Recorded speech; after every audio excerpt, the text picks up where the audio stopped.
I never bragged about my 350,000 ruble monthly salary, even though Danila and I had been married for almost a year.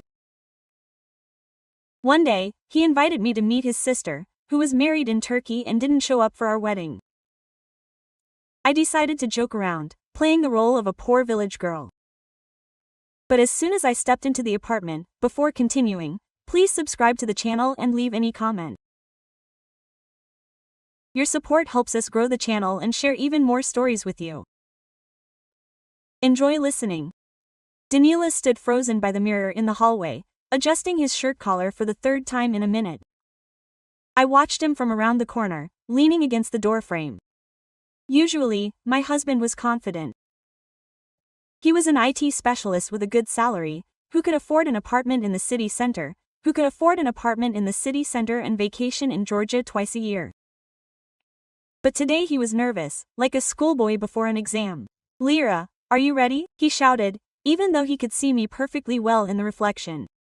"Almost," I replied, pulling on my favorite Massimo cardigan. "Tell me about Nastia again." Danilo turned to me, and I noticed the corner of his mouth twitch. This tic appeared when he was hiding or embellishing something. "Well, what is there to tell? She's 5 years older than me. She married a Turkish woman 8 years ago. She lives in Istanbul, has no children, is successful and independent."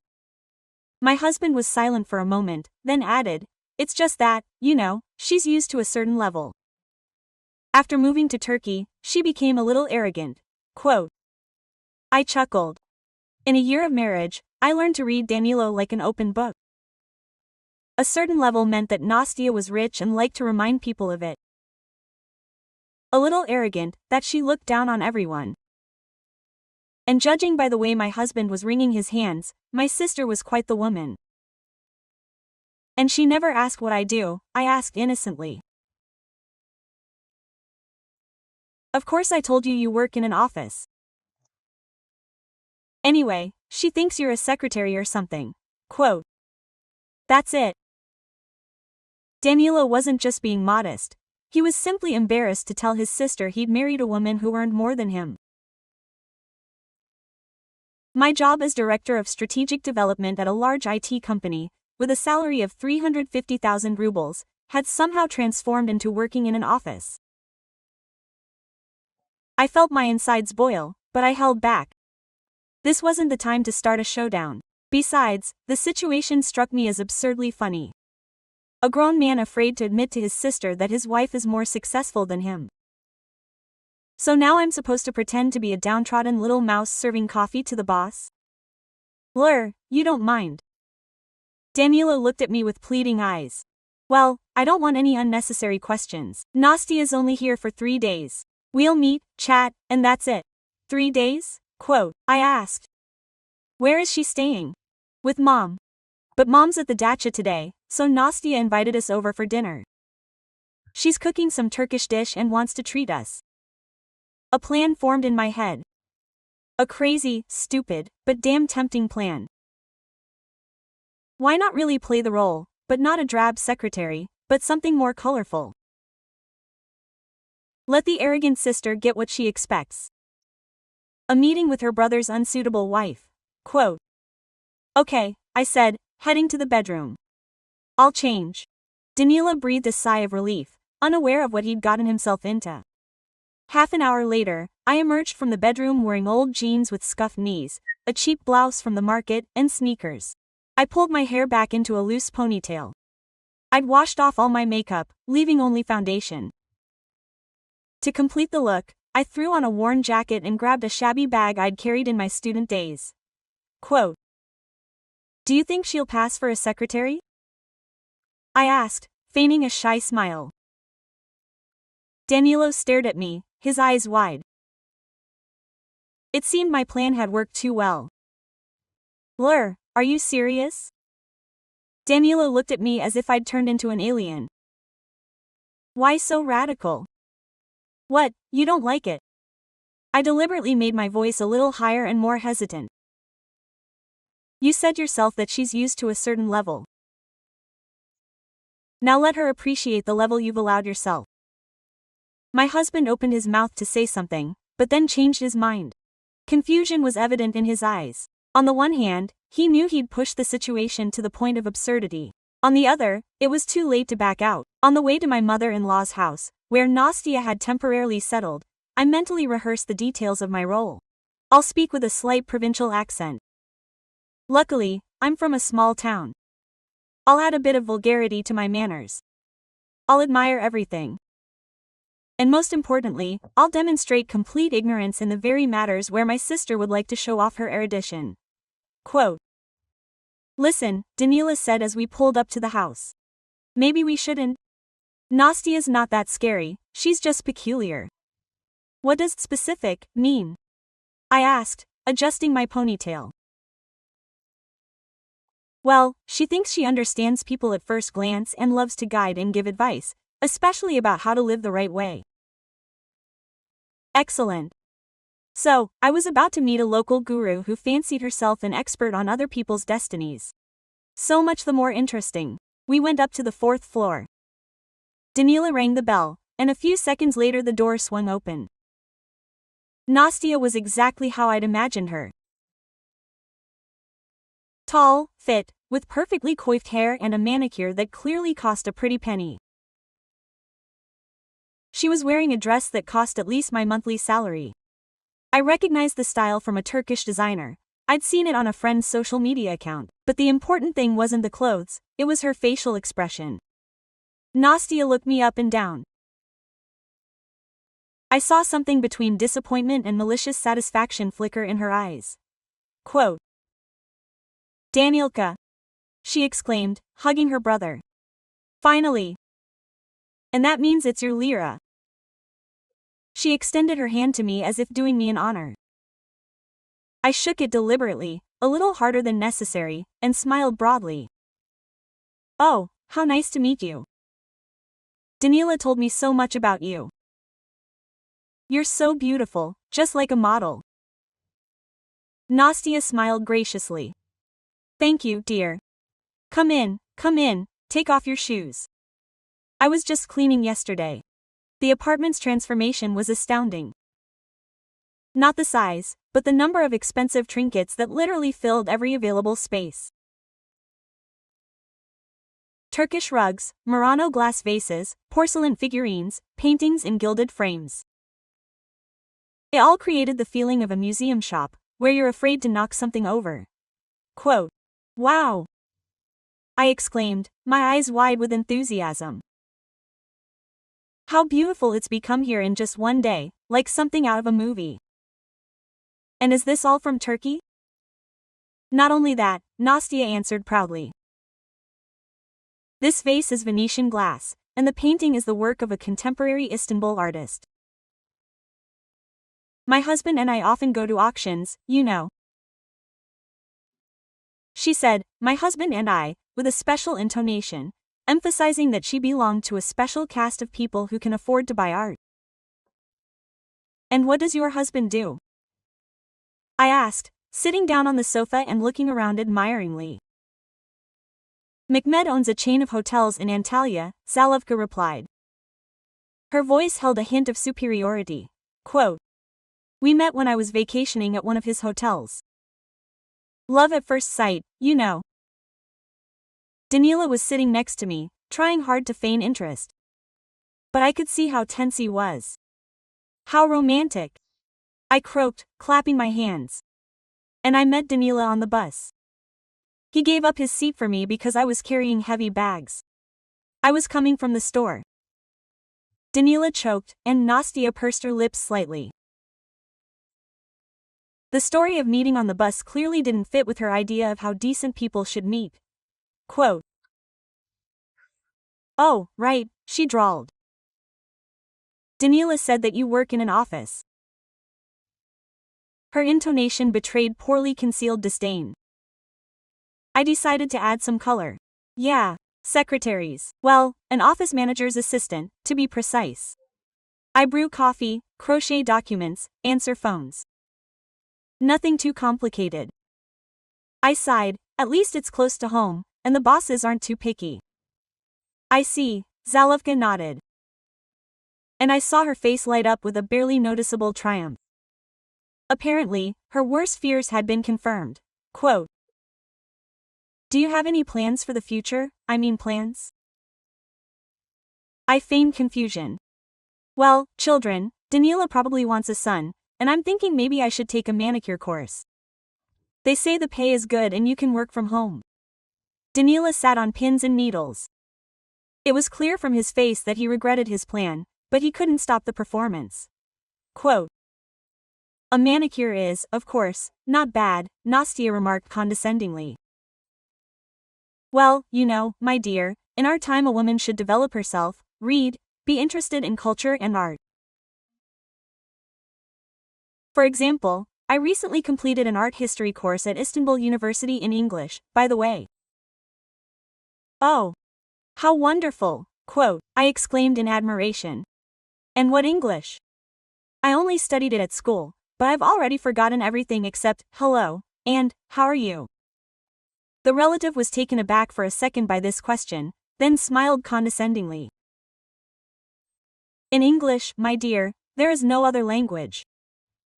She turned to Daniela. "And have you, my brother, thought about sending your wife to English courses? In Istanbul, you know, you can't go anywhere without languages." "We're not planning to go to Istanbul yet," Danilo answered cautiously.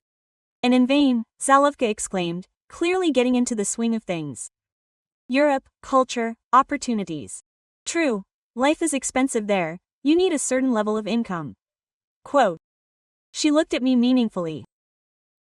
"Well, never mind, maybe with time. Although it's unlikely." I realized that the moment had come. It was time to move on to the second phase of the operation. "Is it really that expensive in Turkey?" I asked with naive interest. "A friend of mine told me everything is cheaper there than here." "It depends on where," Nastia replied pompously. "If you shop in the bog standards, then of course it's cheap. But if you live in a decent area of Istanbul in a nice apartment, ours, for example, costs $1.5 million. That's far from affordable for everyone." Wow! My eyes widened. "How much is that in rubles? I'm not very knowledgeable about dollars." Nastia eagerly took on the task of enlightening me. "Over 100 million rubles, it's expensive. Plus maintenance and utilities. We have, for example, a conservatory, a gym, and a pool in the building. Mehmed says you can't skimp on housing." 100 million, I drawled, pretending to try to wrap my head around that amount. "Do you really have a lot of money?" Danila caught himself and hid his face in his hands, but the barmaid was in her element. "Well, thank God, we're not in poverty. Mehmed is a successful businessman. I help him with international projects. This year, for example, we're opening a new hotel in Bodrum. Investments in construction alone, 5 million euros. Quote. She said this with an air of having personally driven every nail into the hotel. "How interesting," I exclaimed. "Can I ask a stupid question?" "Of course, dear, go ahead. Why do you need so much money?" Quote. Nastia froze with a half smile on her face, clearly not expecting such a question. Danilo raised his head and looked at me with horror. Quote. "Why?" she asked again. Well, I developed my thought, carefully feigning sincere interest. "You said the apartment costs 100 million, and there are only 2 of you. And no children. Why such a big apartment? And why so many hotels? After all, you can live in one place." Nastia's face acquired a slightly confused expression. Apparently, philosophical questions about the meaning of accumulation were not covered in her art history course. Quote. "It's investments, my dear. Capital must work." She was clearly trying to reclaim her role as mentor. "You live from paycheck to paycheck, and we think about the future." "But I don't live from paycheck to paycheck," I objected, with resentment in my voice. "I even have a little saved for a rainy day." "How much is your salary, if it's not a secret?" Nastia asked with a patronizing smile. 25,000, I lied. "But I don't spend it all. I put aside 3,000 last month." 3,000 in a month, Zalevko repeated. and there was a poorly concealed mockery in her voice. Quote, "You know, darling, one of my handbags costs more than your annual salary." She stood up and pulled a small leather handbag from the shelf, clearly a luxury brand. "A Hermes Birkin," she said proudly. 400,000 rubles. "A birthday present from my husband." I picked up the bag and delightedly felt the leather. "Oh, how soft. What's so special about it that it costs so much?" "What do you mean?" Nastya clearly hadn't expected such a question. "It's Hermes, a prestigious brand, quality, exclusivity." "And what does exclusivity mean?" Quote, I persisted. "Is this the only one in the world?" Of course not, but Nastya was starting to get noticeably irritated. "They only make a few of them. You have to be on a waiting list." Quote, "Ah," I said understandingly. "So it's like a new iPhone? Everyone wants one too, but they only make a few at first to sell them for more." Quote, Danila made a pass, trying to hide his smile, and Nastya completely lost her composure. "What does the iPhone have to do with it? It's something completely different. It's art, you know, style, taste." I understand, I nodded. "I also have a tasteful bag. I bought it for 1,500, but it's very beautiful and fits more in it than this one." Quote, Nastya grabbed the bag from my hands, as if I could ruin it with one touch. "Lyra, darling," she began in a harsher tone. "You don't understand the difference between things. There is a level, there is status. When you wear Hermes, people perceive you differently. They treat you with respect." Quote, I said thoughtfully. "And if a person is bad, but he has an expensive bag, he will still be respected. What difference does it make whether he is bad or, are you good?" Nastya flared up. "It's about something else. About how to present yourself in society." "And why present yourself?" I was genuinely surprised. I thought it was better to just be a good person. At that moment my phone rang. The number of our company's CEO appeared on the screen. I hung up. Now wasn't the best time for work conversations. Quote, "Sorry," I said. "It's the boss, but I'm not at work. Let them call tomorrow." "How come you don't pick up the phone from the boss?" Nastya was horrified. "You could get fired." "For what?" Quote, I asked in surprise. The workday was over. "Our employment contract says I'm not required to answer calls after 6. "In the employment contract?" Nastya asked again. "Are you a lawyer?" "No, but I read the documents I signed." "Don't you?" Quote. Nastya looked at me silently for a few seconds, apparently processing my words. Then, with a sly smile, she said, "Well, yes, of course. Although, you know, dear, when you climb the career ladder, you realize that sometimes you have to sacrifice personal time for work, but that's not a threat to you yet." Quote. That's when I felt my patience finally snap. It's one thing to play a role for fun. Another is to listen to a condescending lecture from a man who considers her husband's money to be her own merit. "You know what, Nastya?" I said, abruptly changing my tone and removing the provincial intonations from my voice. "Let's talk frankly." Danila tensed, sensing the change in my mood. "You spent the whole evening telling me about how much money you have, about your 100 million apartment, your 400,000 handbag, about your husband's hotels. And you know what, I realized that apart from the prices, you told me absolutely nothing." "I don't understand what you're talking about," Zolовkой frowned. "And I'll explain. You haven't told a single interesting story about life in Turkey, you haven't shared your impressions of the culture you're so proud of, you haven't said a word about what makes you happy, what inspires you, what you dream about. Only prices, prices, prices." Nastya sat up in her chair. "Listen, girl, no, listen to me," I interrupted. "You wanted to lecture me about life, but you live off other people's money and other people's achievements. Your husband's hotels, your husband's money, even your husband's apartment. And what about yours? Art history courses, which, by the way, my husband also paid for. The relative's face turned devout. How dare you talk to me like that? Do you even realize who you're talking to? I understand, I answered calmly. I'm talking to a shallow person who thinks other people's money gives her the right to humiliate others, who measures people by price tags and considers this a sign of good upbringing. Who are you to judge me? Quote. Nastia jumped up, a secretary with a salary of 25,000. And that matters, quote. I stood up and looked her straight in the eyes. I haven't heard a single sign of humanity from you all evening, not a single question about how your brother is doing, whether he's happy, what his hobbies are. You didn't ask where I'm from? Do I have a family? What I enjoy in life? You only wanted one thing, to make sure I'm not good enough for your brother. Really? Quote. Danila sat with his mouth open, looking from me to his sister. But you know what's the saddest thing about your story? I continued. Your millions didn't earn me an ounce of respect, because money itself is just a number.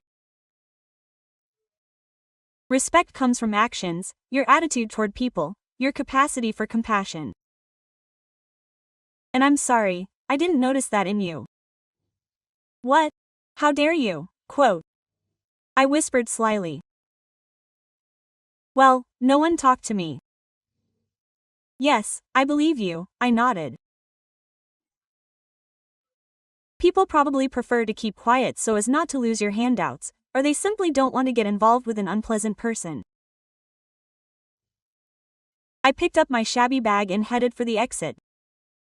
Danilo jumped up and followed me. Lyra, wait, Nastia shouted. You can't just leave. I turned around in the hallway. I can. But before that, I'll let you in on a little secret. Danilo wasn't lying. I do work in an office, just not as a secretary, but as the director of strategic development for an IT company. Quote. My salary is quite high, 350,000 rubles. And I buy bags for 1,500, not because I can't afford expensive ones, but because I don't think it's necessary to spend a cleaning lady's monthly salary on an accessory. Nastia stood there thunderstruck. Danila was embarrassed to admit to you that he married a woman more successful than himself.